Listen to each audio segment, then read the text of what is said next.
Hello friends, today we are going to discuss about the lesson number 7 and that is called evolution.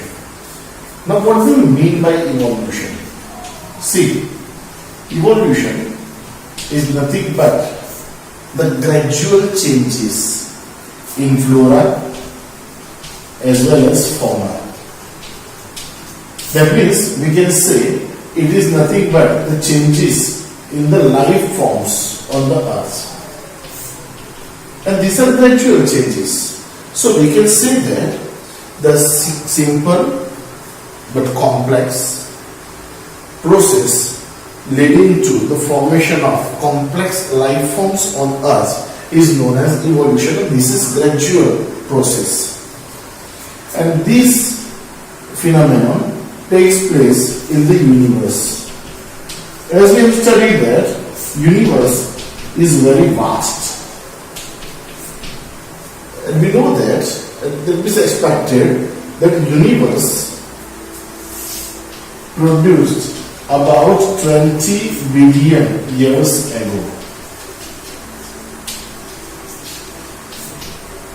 And compared to universe, our earth is a speck.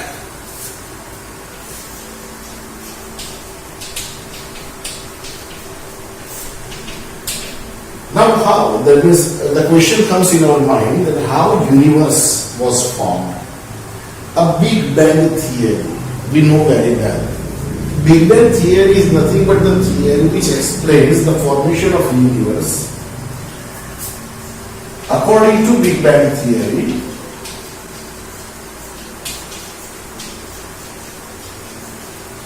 a large explosion in physical terms took place millions of years back, and so that various galaxies are formed. What are galaxies? Galaxies are nothing but the clusters of gases, clusters of dust, clusters of stars which comprise the universe. In the universe, thousands of galaxies exist. And the earth of a solar system in our Milky Way galaxy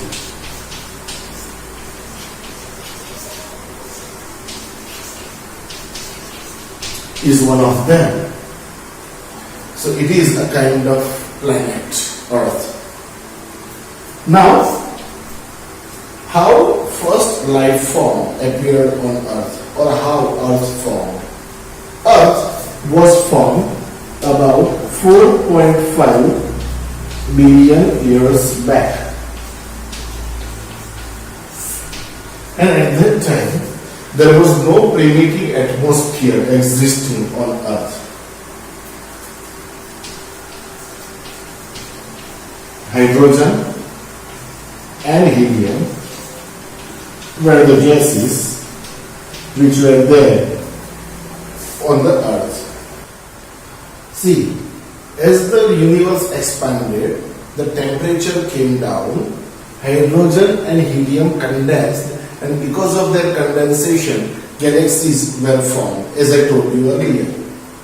Earth was a part, that means it is a part of Milky Way galaxy and solar system.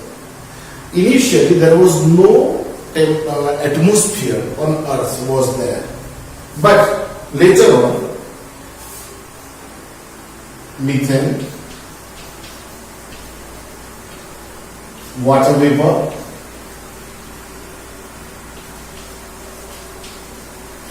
carbon dioxide and ammonia, they were released from the molten masses on Earth. And so that there was a possibility of primitive atmosphere on Earth.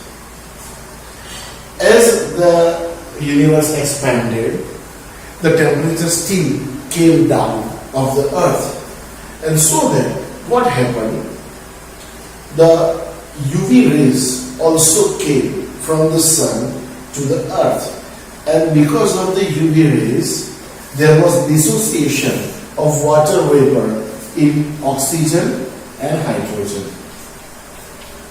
As hydrogen was lighter, it escaped, and the released oxygen combined with carbon, combined with nitrogen to form again water, to form again ammonia, to form again methane. And as I told you earlier, that with the temperature came down, the solar energy became trapped in the layer of ozone, because ozone layer was also formed at that time. And so that the water vapor was converted into water. It came on the surface of the earth in the form of rain, and the water filled in the depressions of earth, and thus the seas, oceans were created. Different kinds of gases which were there in gaseous form, they formed the atmosphere of the earth. And the heavier particles, they became condensed in the center of the earth, like nickel, like iron, etc. So now, friends, we can think that how the first life came onto earth. It is a big question. Now, see, most of the philosophers, most of the Greek thinkers suggest that the first life appeared on earth from outside. The units of life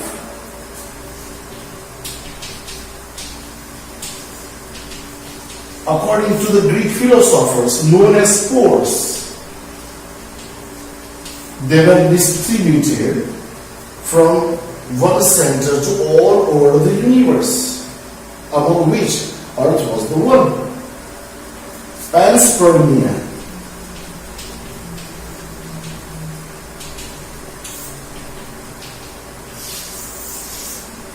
It is nothing but a phenomenon, a thesis, a hypothesis we can say. It is the belief of most of the astronomers. That means the life came from other planets of the universe to the earth. See, in ancient times, the process of regeneration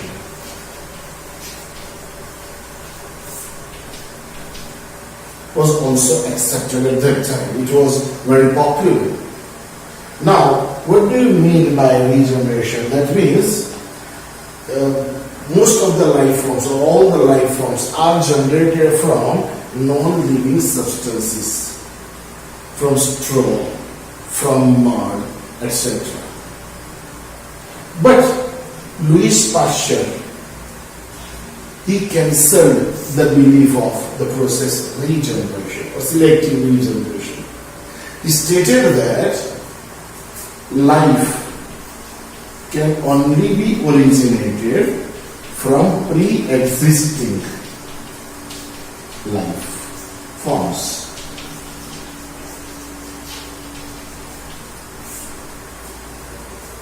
What he did, Louis Pasteur,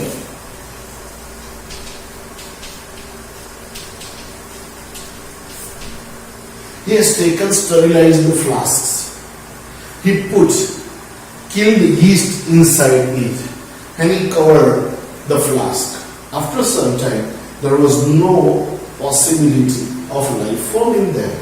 But when he took another flask, when he killed yeast and in it, and when he put the same flask in open air, after some time, there were plenty of living organisms in the flask.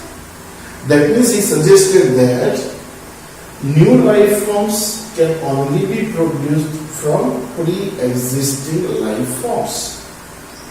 So panspermia, the hypothesis of panspermia, is not accepted at all right now in the world. Now, friends, we will move towards the next topic. That is how the formation of earth occurred. How first life form came on the earth. And the hypothesis was given by two scientists. The first one was a Russian scientist, Oparin, and another one was a British scientist known as Harding. They suggested that the life in the universe, life on the earth, they are result of the interactions between the macromolecules. That means the macromolecules give rise to life forms of the earth. And the initial life forms were simple in their structure and appearance, and gradually complex and multicellular life forms appeared, what we can say right now. So, this theory of Oparin and Harding was known as the theory physiochemical, or rather say biochemical theory of evolution.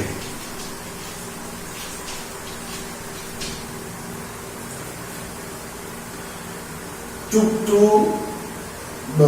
give support to Oparin and Harding, a scientist known as S.L. Miller, he constructed a kind of practical establishment in the laboratory. What he did, he has taken a globe of glass, which was known as a reaction chamber. And in reaction chamber, he gathered methane, ammonia, and hydrogen. This reaction chamber was also accompanied by electrodes through which a lightning, that means lightning kind of thing, which was expected in primitive environment of Earth, was also can be done. This reaction chamber was connected to another globe, another vessel, in which water was filled. It was constantly heated, as you can see in the diagram. So what happens when water boils, water vapor is created, water vapors enter into reaction chamber. Here, with the help of electrodes, lightning was done, and after some time, when he calculated, he analyzed the collected water from the apparatus after 14 days, he able to see presence of some of the macromolecules, some of the amino acids in them.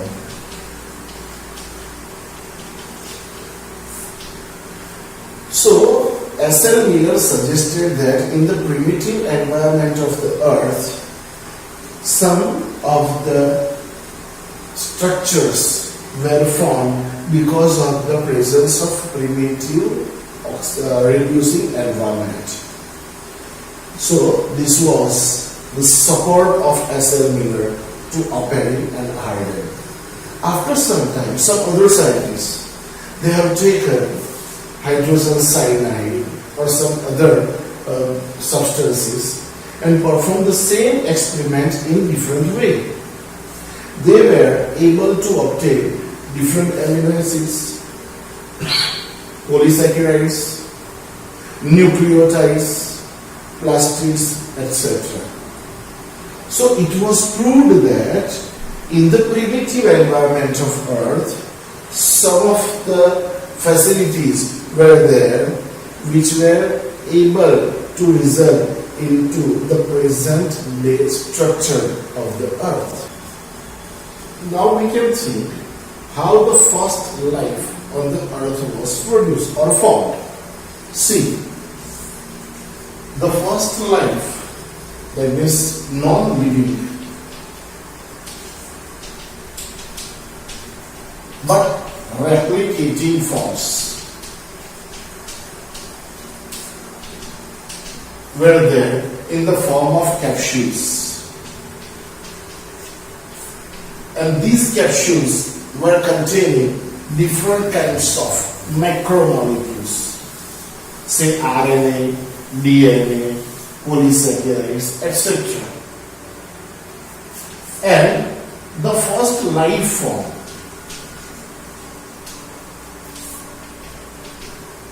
was not produced about 2 billion years ago. When it was produced, that means before 2 billion years ago, that means after 2 billion years ago, it was suggested that means it is known that this life form was occurring in a simple form. They were self-producing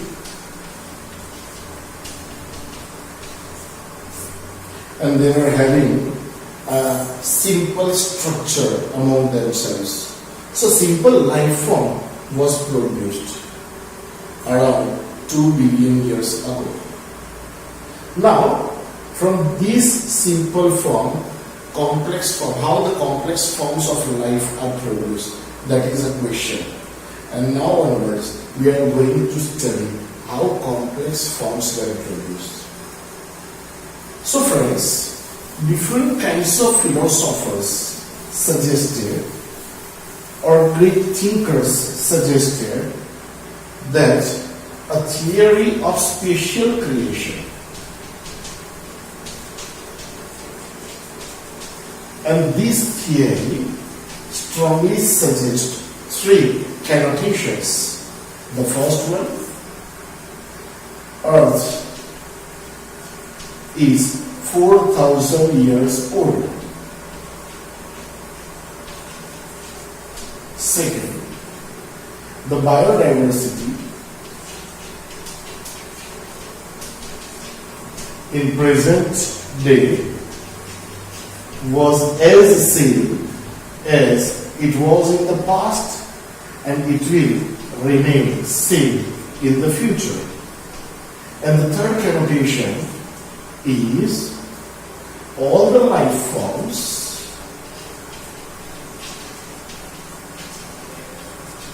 when produced in the same way, they are as such. That means they can, what we can see, they were produced in the same form. But all these connotations became false by a scientist known as Charles Darwin. He has taken a tour of the world voyage in a sail ship known as HMS Beagle, and he visited different lands on the earth. And he suggested that the life forms are showing diversity among themselves. Some of the life forms became extinct. As the life forms show diversity among themselves, there is possibility that some life forms are having some similarities among themselves, and these similarities were there in their ancestors also. So it was proved that most of the living organisms were having same ancestor, but right now they are having vast difference in their structure, form and function. Darwin also suggested that during the course of time, organisms which show diversity among themselves, they live in a specific area, and to live in natural condition,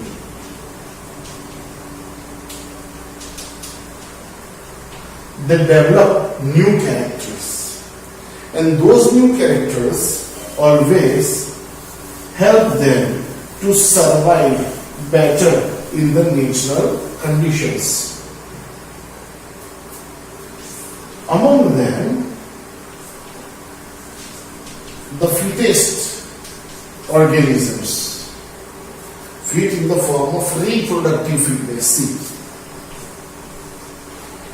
Darwin always suggested or put pressure on reproductive fitness of the organism. So he suggested that reproductive fitness is the essential character of any living organism to survive better in any natural condition, in any diverse condition. So he suggested that the organisms in which the reproductive fitness is better, they will produce maximum number of progeny.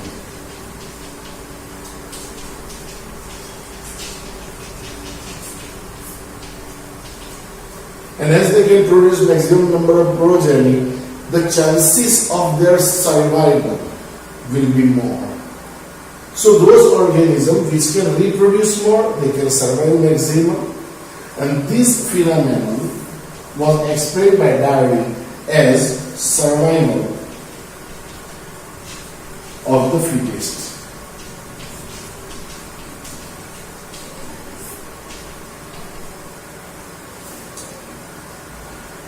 It was also supported by another scientist known as Alfred Wallace,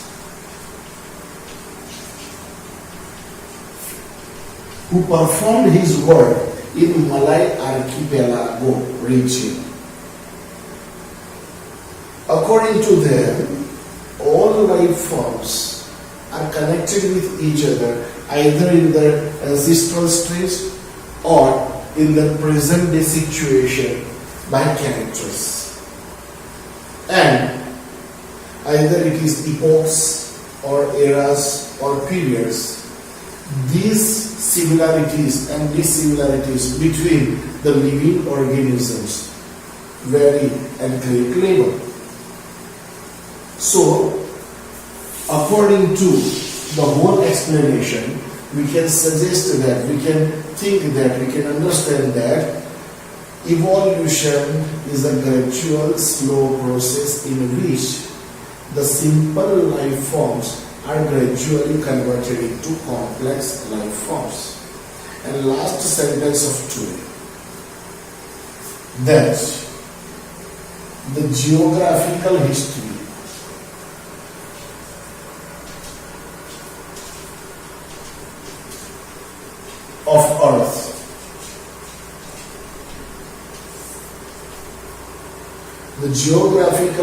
of Earth is closely connected with the biological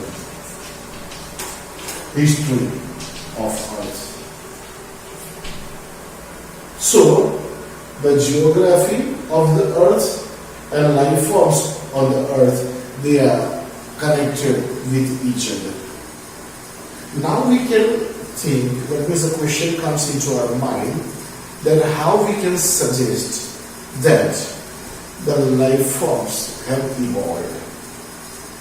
That means, what are the evidences of evolution? And these we are going to study in next video.